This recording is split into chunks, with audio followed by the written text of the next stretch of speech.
The following video is not made for kids. Viewer discretion is advised. Hello to my subscribers, this is the TF One coming to you with what will hopefully be a quick and successful review.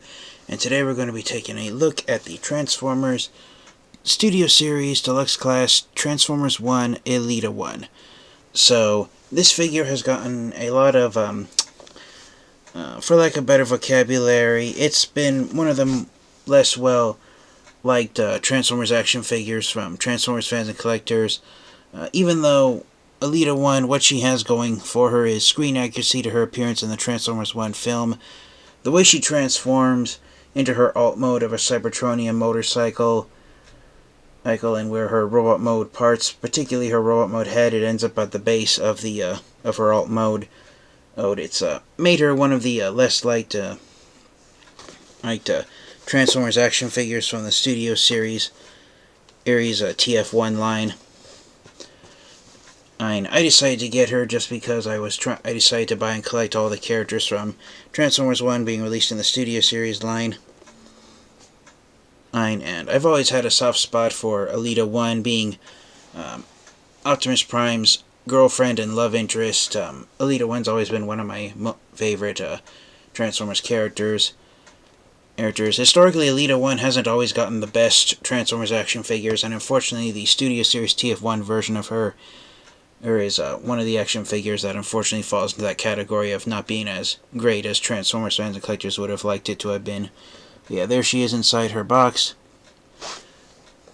And on my copy, the way Elita-1 was packaged in, she's packaged with her head facing downward and looking off in one direction instead of looking forward, so it is a little shame that she's packed that way. And also, she's off-center. As you can see, she's not centered inside the window of the box here that she comes packaged in. So I kind of wish that the card back inside the interior of the packaging, I wish Hasbro and Takara would have moved Elita-1 over just like a 1/16 of an inch over, or 1/8 of an inch over, just so she'd be in full frame of the display window.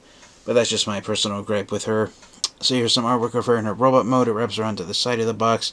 There's her alt mode of a Cybertronian motorcycle. Got a close-up image of the same artwork here on this side of the box. On this side of the box, you've got the Autobot logo with an image from TF1, and there in the background of Transformers Cybertron. You got the Transformers Studio Series TF1 logo there on the top of the box with Elita-1's name, both on the front and back of the box.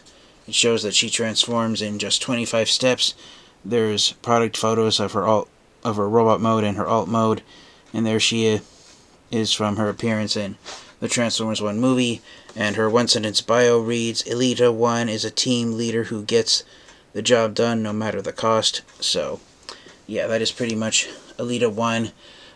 In the Transformers Generation 1 series, Elita-1 started off as a young Autobot named Ariel, and I myself don't know if it was because of trademark reasons or reasons why, but unlike Optimus Prime, Bumblebee, and Megatron, who started off in the TF1 movie being named Orion Pax, B-127, and D16, respectively.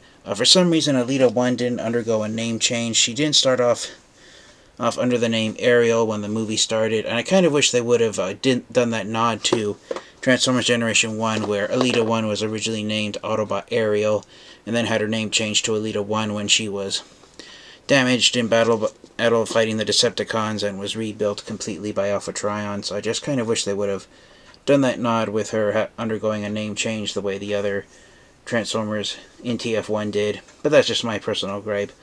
But overall, I just really enjoy how accurate Elita-1 is to the Transformers 1 film. Some Transformers fans and collectors I've heard say that she should have been a slightly more, or a different shade of colored plastic than what's used on her Studio Series figure. I've seen a handful of collectors say that, but in terms of accuracy, I think they pretty much nailed the paint job that Elita-1 had in the Transformers 1 film.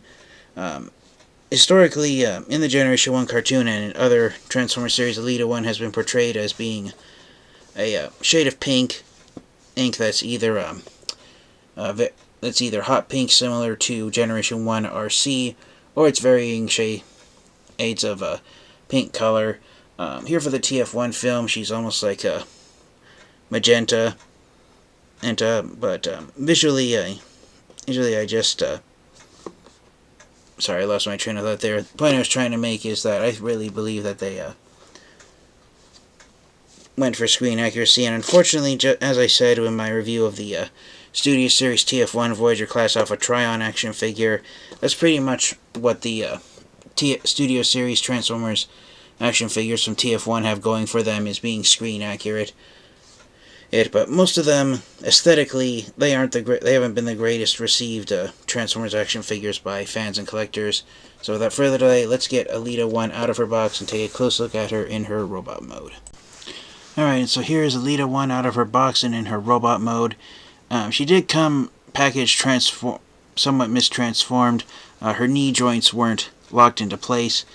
I don't know if her feet lock into place, if there's a locking point or not, but her feet are very wobbly, but that's not the part of her that's the most wobbly. The biggest flaw that Elita-1 suffers from, which I've seen multiple reviews on, is that her robot mode chest, the two pegs that allow it to attach to her torso, they're very tiny, and the ports that connect her chest to her torso, they're actually made up from the wheels of her alt mode, which want to spin around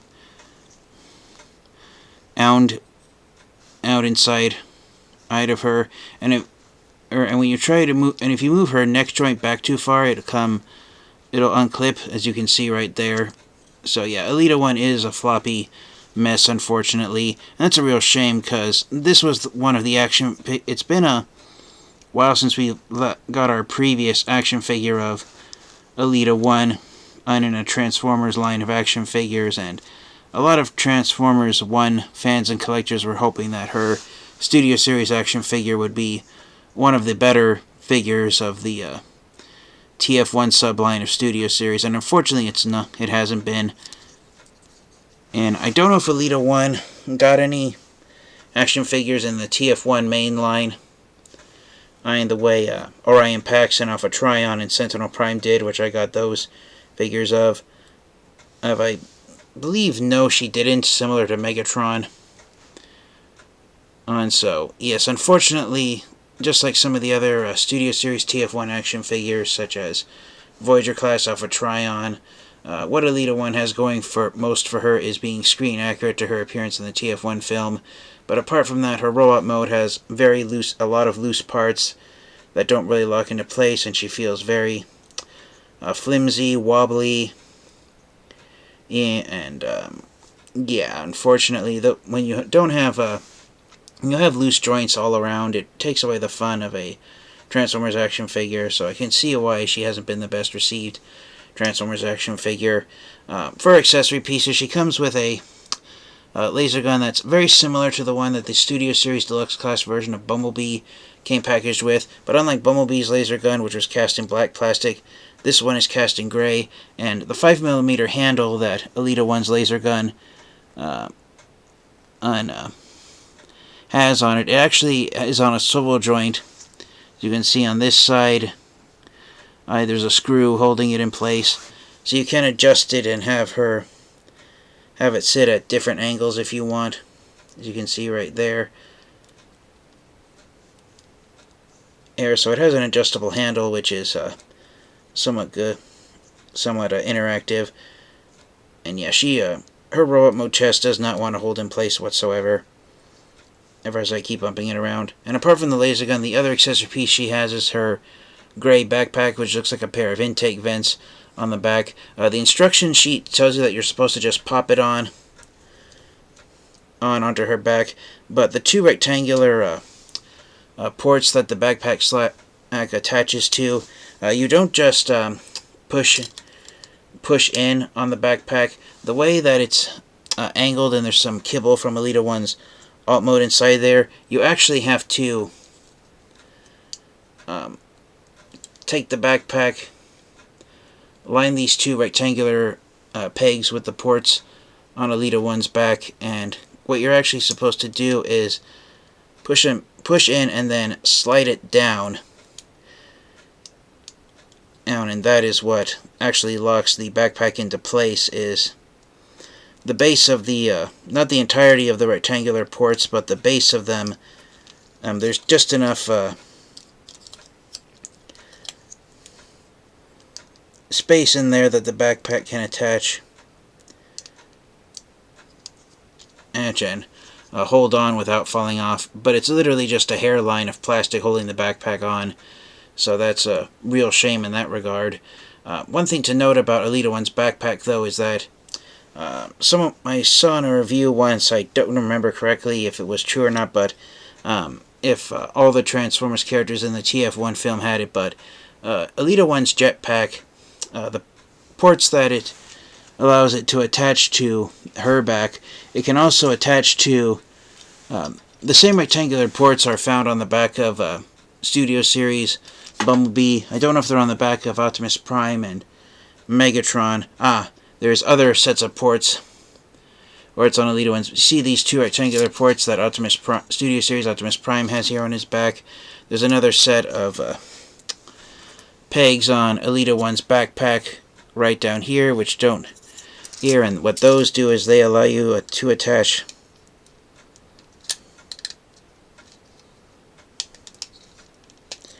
Elita-1's backpack to the back of Studio Series Optimus Prime.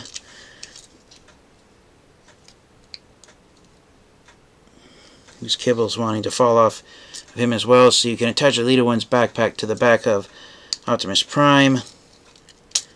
It sits inside Optimus Prime really tightly.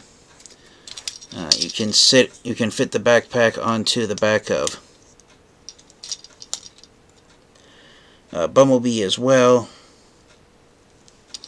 Also, there's Bumblebee wearing Elita-1's backpack. As I said, I don't remember if all the characters had the same jetpack in the Transformers 1 movie, but it is there. But it does have that interactive feature where it can attach to the back of Optimus Prime and Bumblebee, the Studio Series figures. So, if you wanted to have the characters all have the same jetpack, you do unfortunately have to buy multiple copies of Elita-1. But that is just a nice interactive play feature with the jetpack that all the Autobots from the TF1 film can use it. I don't know if Megatron can use it, but at least Optimus Prime and Bumblebee can, so that's something worth noting about the jetpack here. So, moving on from accessory pieces to articulation, Elita-1's head is on. Her neck joint is double jointed. She has a ball joint at the bottom of her head, and the ball joint is a design similar to that of the Transformers Prime action figures from 2012, where instead of the ball joint actually being attached to the torso, it's actually at the base of Elita-1's head. So if you wanted to do a head swap of Elita-1 with other Transformers action figures, then good luck finding a Transformers figure whose neck joint has the same ball joint to it. And then the neck itself, her collarbone, allows her head to look downward that far. And if you try to push it back or lock it into place, you will detach her chest. You got ball joints at the shoulder, so the arms can spin forward and backwards 60 degrees. Swivel joint in the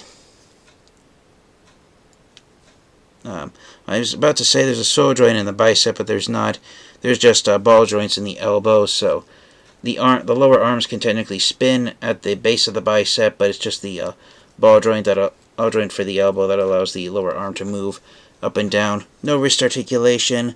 Elita-1 does have a waist joint, and there's no kibble blocking it, so she can successfully spin at her waist 360 degrees, clockwise and counterclockwise. Ball jointed hips, so her legs can go forward this far, they can go backward this far. There is a slight swivel joint at the inner part of the thigh, but it's only a hairline of clearance before it starts hitting the interior of her upper leg. She has a double jointed knee due to her transformation, So her legs can go back this far before they hit her kibble. And then her feet are attached to her ankles on ball joints as well, so you can get a decent range of motion with her feet. So a lot of ball and socket joints have been used here for Elita-1, allowing her to have fully articulated range, and it reminds me a lot of the old Transformers Cybertron action figures where ball and socket joints were used for a lot of the joints to allow for a full range of motion in any and all direction that you would want to put your Transformers action figures into. And that's pretty much all there's to say about Elita-1. She is unfortunately a floppy mess, and I apologize if I sound like a broken record saying that over and over again, but I just want to emphasize that unfortunately Elita-1 is not sturdy. She is not a solidly built Transformers action figure. She has a lot of loose joints, and it's not just the fact that they're ball and socket joints. It's not just those joints. Half of the joints on Elita-1 are very loose also, so yeah, she's alongside past action figures that Elita-1's been given as a Transformers character, where it could have been incredible if the designers had gotten it right, but unfortunately they didn't quite get there, and so Elita-1 is more mediocre than anything else, unfortunately.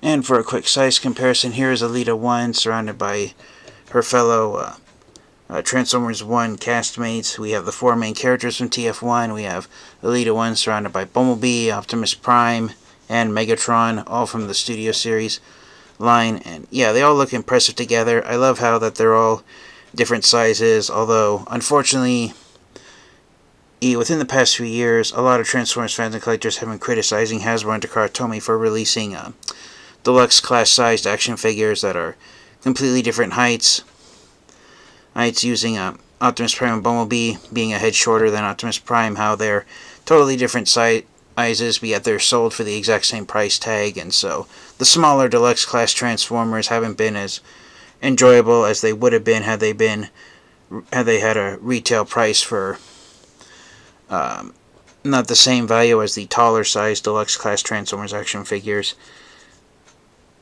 But yeah, here is the quartet of Transformers characters from TF1.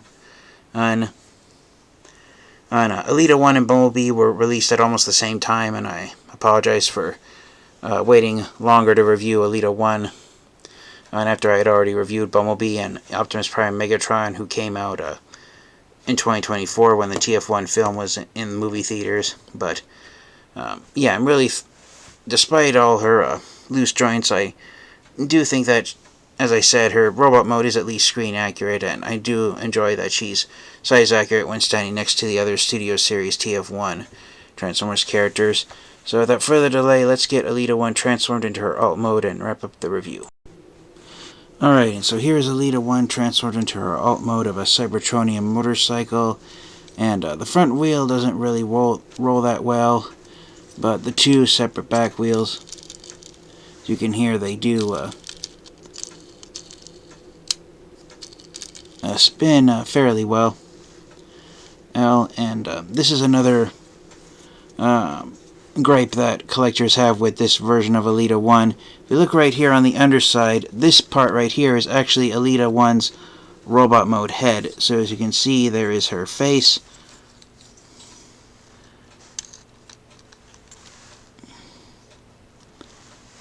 Ace right there. And so yeah, there is unfortunately no real storage for Elita-1's head, and it doesn't matter if you have her face looking up or down. The way the ball joint and the neck joint attaches and everything, there isn't any real storage space for her robot mode head, and so because of that, the clearance space between her head and the base of the wheels for her motorcycle alt mode, it's literally a hairline of clearance, so Elita-1 is not going to be going off-roading anytime at all, and so when a Transformers action figure, the robot mode head ends up on the base of the alt mode just like this, that is an instant turn-off for most Transformers fans and collectors, and denies and prevents them from buying a Transformers action figure. I myself have never been a fan of Transformers action figures where the robot mode head is the lowest sitting point of the alt mode. mode, and there's no real storage space for the robot mode head. So I kind of wish the designers would have designed the robot mode chest to fold up in a way.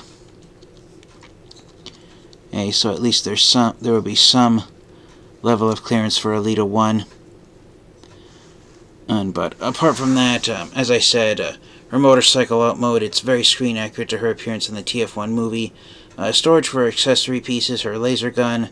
The photo on her instruction sheet on the back of her box shows that you're supposed to just put it on the side of her like this and have it double as an exhaust pipe for her alt mode. And then the jetpack, officially you're supposed to put it here on the back and make it look like she's using the same jetpack to drive I have at top speed. It's actually attached here on the back of the sculpted license plate for her alt mode of a Cybertronian motorcycle, so there's a fear that it could wear out the license plate over time. So the only other storage is the same spot that it was in the alt mode. So you've got 3 sets of parts right here. So if you want to put the jetpack on top of Elita-1, you can, just for the sake of storage. But apart from that, that's pretty much the storage for her weapons, and that's pretty much all there is to say about her alt mode. Unfortunately, it's not the greatest Transformers action figure ever, and so unfortunately it's not the most amazing Elita-1 action figure to ever come out unfortunately either. And once again, here's Elita-1 standing beside its fellow Studio Series TF1 Transformers, Optimus Prime, Bumblebee, and Megatron. So they all do look pretty decent in alt mode when standing next to each other. And for those of you wondering, why in the world is Elita-1 flopping around using her box to show you guys what's going on with her alt mode, you can see right here, Elita-1 is actually standing on top of her robot mode head, as you can see underneath there. So yeah, Elita-1's robot mode head is the lowest part of her alt mode, and it doesn't matter what direction it's facing. Her robot mode head is the lowest part of her alt mode. So yeah, the only way she's going to be able to balance on top of her wheels is if you, unfortunately,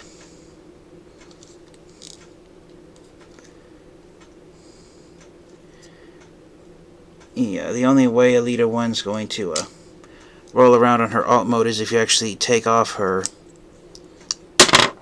as I accidentally drop it on my reviewing table tray. If you actually remove Elita-1's robot mode head and chest, now her alt mode has the clearance space to roll around and sit on a flat surface successfully. Yeah, before it was wobbling to one side, and it wasn't because of the weight of her laser gun adding weight to this one side. It's because of her robot mode head being the lowest part of her alt mode. So yeah, the only way you're going to get Elita-1 to roll around well is if you remove her robot mode head. As I said, I wish the designers would have designed a way to incorporate another joint, or design the head joint to store away more properly than what it actually does.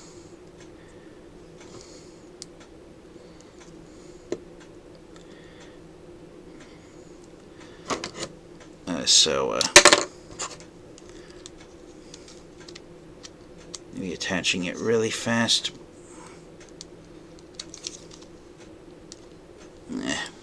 Be right back.